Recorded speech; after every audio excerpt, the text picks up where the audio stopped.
Drop test on 3, 3, 2, 1, test! What would it be like to take a 60 or 70 foot slab fall? That's what we're exploring in this video. So this is a local climb. It's super run out. There's 30 feet between the last bolt and the chains. Now, I would have absolutely no problem with that, except on Mountain Project, it is billed as a beginner-friendly climb. People are saying this should be your first trad lead. It is 5'5".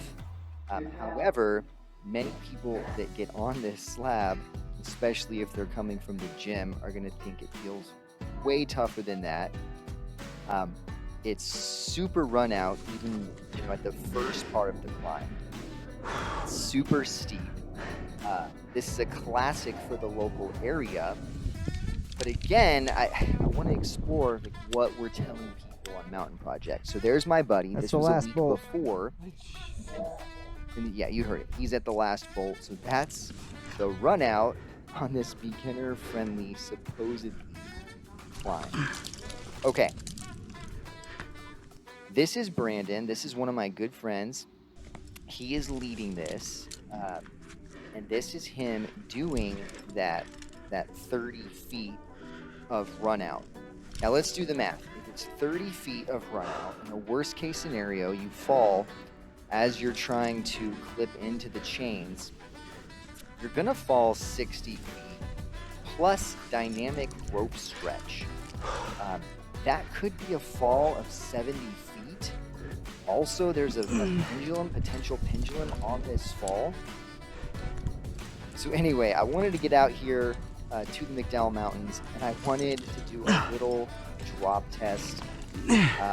Before you worry about the bolt, I dropped a 10-pound bag. No worries there. Now here's something interesting. You see Brandon putting in some gear, and you can put some gear in, though it's not great. You see he's going to put in 3 pieces here because the gear is tricky.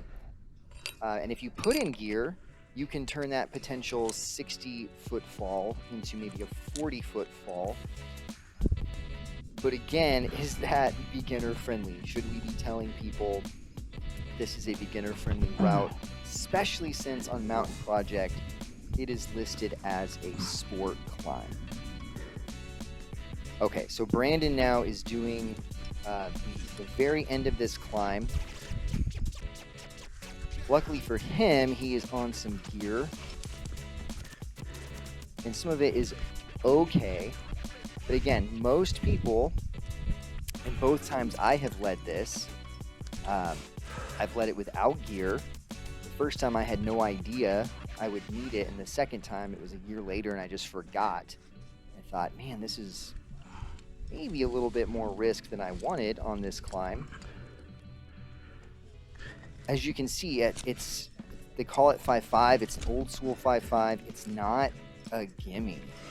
You could slip here, and conceivably a brand new gym climber coming out saying, "Oh, I found a great beginner lead." This could get dicey.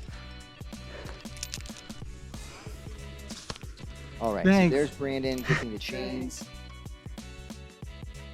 And now I just kind of want to explore what this fall would be like.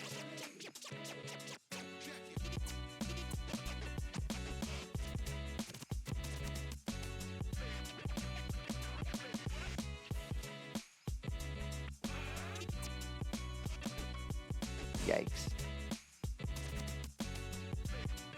So I know it's dramatic. I threw it a little bit. I wanted it to bounce, but I mean, imagine this being a human body sliding down this slab. Again, if people understand the risk, I've got no issue with this. But if we're going to call things beginner trad leads, my goodness, perhaps we should throw in just one more bolt. Now, bolting is currently banned in this area. You can't add new bolts. But we could be maybe a little nicer to beginner folks. Also, keep in mind with this drop test that weight was only 10 pounds. There's a rope inside that bag. There's no rope stretch shown.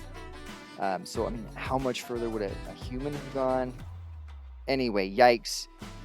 The point of this video is not to critique the first ascensionists or McDowell mountain climbing ethics or anything like that. I just want to encourage people to, conduct rigorous risk management before they jump on climbs. Get out there, have fun, be safe.